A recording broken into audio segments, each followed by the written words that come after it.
Shalom, selamat pagi saudaraku yang terkasih, yang saya cintai dimanapun saudaraku berada. Hari ini firman Tuhan mengingatkan kepada kita di dalam Yohanes 14 ayat 1 sampai 3. Di sana berkata ayat 1, janganlah gelisah hatimu, percayalah kepada Allah, percayalah juga kepadaku. Di rumah Bapakku banyak tempat tinggal. Jika tidak demikian, tentu aku mengatakannya kepadamu, sebab aku pergi ke situ untuk menyediakan tempat bagimu.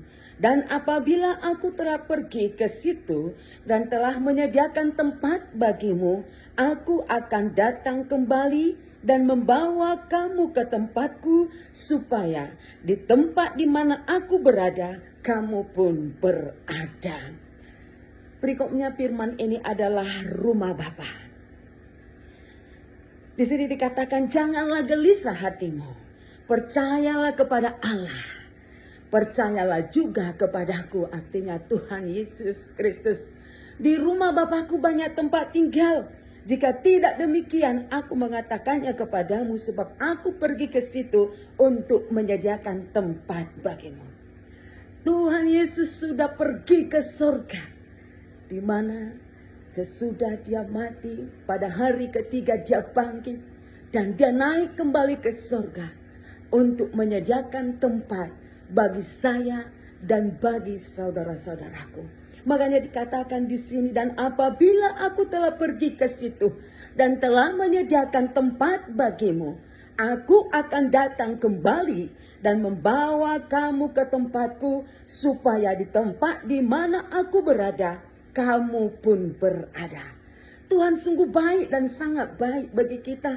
Dia berjanji, dikatakan aku akan menyediakan tempat bagimu. Aku naik ke surga untuk menyediakan tempat bagimu dan bagi saya. Dan dikatakan di sini, di mana aku berada, di situ pun kamu berada. Tuhan mengingatkan kita supaya tidak ada satupun yang binasa. Begitu besar cinta dan kasih Tuhan dalam kehidupan kita. Bahkan sampai saat ini, Tuhan sungguh sangat mengasihi kita. Saya selalu berkata apabila saya membawa khotbah di dalam ibadah penghiburan, di sana selalu saya katakan, kematian bukanlah akhir dari segalanya, melainkan awal memulai hidup yang kekal bersama Tuhan Yesus apabila kita hidup sesuai firman-Nya. Jadi kematian itu bukan akhir dari segalanya. Kematian itu bukan lagi menjadi yang menyeramkan, yang menakutkan saat ini. Tetapi lewat kematian yang kita alami, ada perjumpaan dengan pribadi Yesus yang kita rindukan selama ini, yang kita sembah dan kita agungkan dalam hidup kita selama kita masih ada di dalam dunia ini. Makanya dikatakan, di rumah Bapakku banyak tempat tinggal. Banyak tempat tinggal. Tempat tinggal yang sudah disediakan bagi kita anak-anaknya. Tetapi yang bagaimanakah? Siapakah yang berhak memiliki rumah yang disediakan oleh Bapa di surga? Siapakah yang berhak untuk memiliki rumah itu?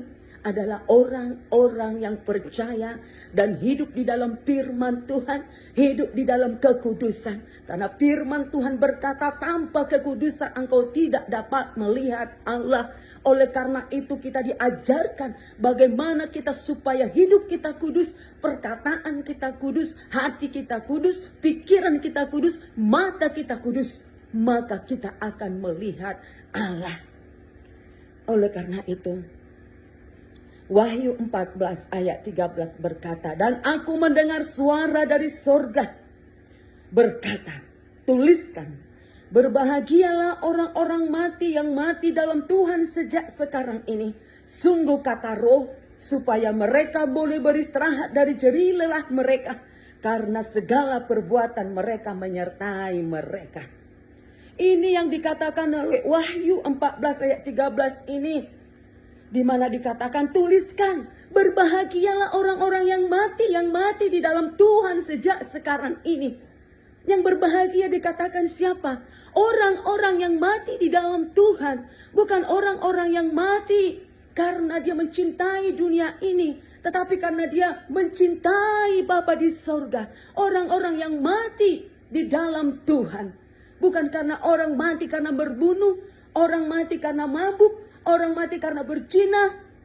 Tidak, tetapi dikatakan berbahagialah. Yang berbahagia adalah orang-orang yang mati, yang hidupnya di dalam Tuhan sejak sekarang ini. Sungguh ini adalah perkataan roh, supaya kita boleh beristirahat dari jeri lelah kita, dari jeri lelah mereka, karena segala perbuatan mereka menyertai. Dikatakan perbuatan menyertai mereka.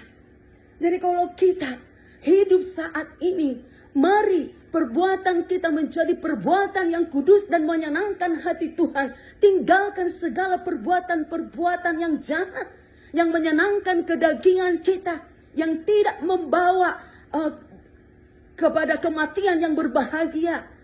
Tetapi kematian kita itu menjadi kematian yang berbahagia, di mana Tuhan sudah menyediakan tempat, rumah bagi kita dengan perbuatan-perbuatan kita. Rumah kita dapat berdiri karena apa? Dengan perbuatan-perbuatan yang kita lakukan selama kita di dalam dunia ini. Karena perbuatan kita itulah yang menyertai kita untuk masuk ke dalam kerajaan sorga.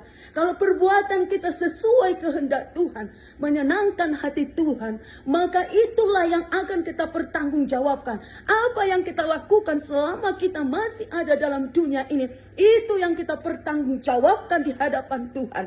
Perbuatan kita itulah yang menyertai kita nanti ke sorga.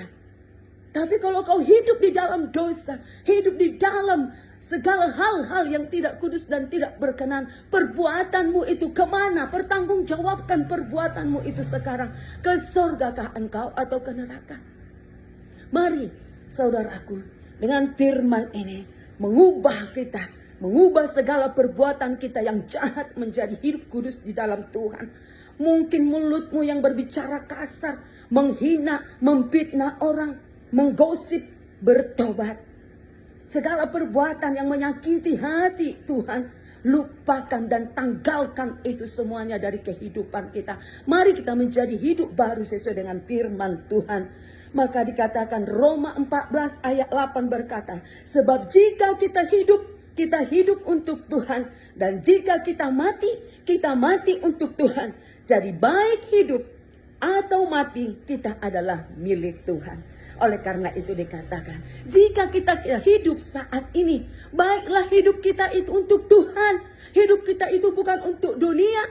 Hidup kita itu bukan untuk menyenangkan kedagingan kita. Tetapi hidup kita ini kita persembahkan bagi Tuhan semuanya. Sehingga kita menjadi hidup berbahagia. Di dalam kematian kita menjadi berbahagia. Oleh karena itu, mari kita menjadi hidup kita untuk Tuhan. Bukan untuk dunia, tetapi untuk Tuhan. Kita senangkan hati Tuhan dan dikatakan, sehingga kematian kita itu mati untuk Tuhan. Tapi kalau engkau hidup untuk dunia, maka engkau mati untuk dunia. Engkau akan menerima semua apa yang menjadi akibatnya. Dan Filipi 1 ayat 21. Sebab bagiku adalah hidup. Dan hidup adalah Kristus. Dan mati adalah keuntungan. Sebab bagiku hidup adalah Kristus. Dan mati adalah keuntungan. Apabila dalam hidup kita ini adalah Kristus, maka kematian kita menjadi kematian yang membawa keberuntungan.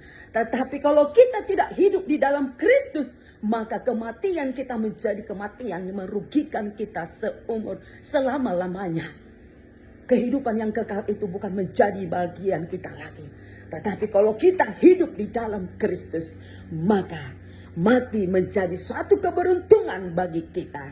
Dan Filipi 4 ayat 13 berkata, segala perkara dapat kutanggung di dalam Dia yang memberi kekuatan kepadaku.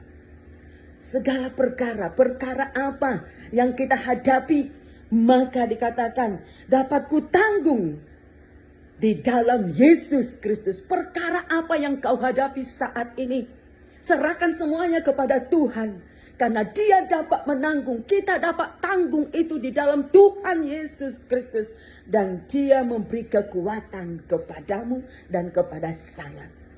Apabila kita berserah kepada Tuhan, maka Tuhan akan memberikan kekuatan bagi kita melewati semua masalah, persoalan, pergumulan kita itu.